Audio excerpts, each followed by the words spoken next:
Hi friends, this is Dr. Vivek, General and Laparoscopic Surgeon from Karimnagar. మనలో చాలా మందికి life లో ఏదో ఒక టైంలో మోషన్ వెళ్ళిన తర్వాత మలద్వారం దగ్గర నొప్పి, బ్లీడింగ్, దురద లాంటి సమస్యలు ఎదుర్కొనే ఉంటారు. అలాంటి సమస్యలు వచ్చినప్పుడు ఈ 7 టిప్స్ పాటించండి. టిప్ నెంబర్ 1, హైడ్రేట్ అవ్వండి. వాటర్, కోకోనట్ వాటర్, ORS లాంటివి ఎక్కువ తీసుకోండి. Tip number 2, tea, coffee, spicy food, junk food, processed foods, alcohol లాంటివి కంప్లీట్ గా అవాయిడ్ చేయాలి.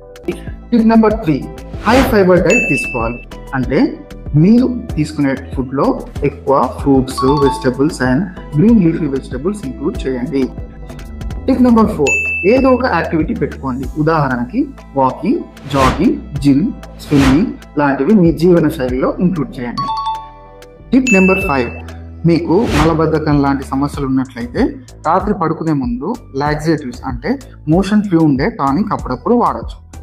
టిప్ నెంబర్ 6, సిట్ బాత్ చేయాలి. అంటే ఒక టబ్లో గోరువెచ్చటి నీళ్లు తీసుకొని బిటాడిన్, సావ్లాన్ లాంటివి వేసుకొని 15 నుంచి 20 నిమిషాలు కూర్చోవాలి. తద్వారా మలద్వారం దగ్గర ఏమైనా ఇన్ఫెక్షన్ కానీ వాపు కానీ ఉన్నట్లయితే తగ్గుతుంది.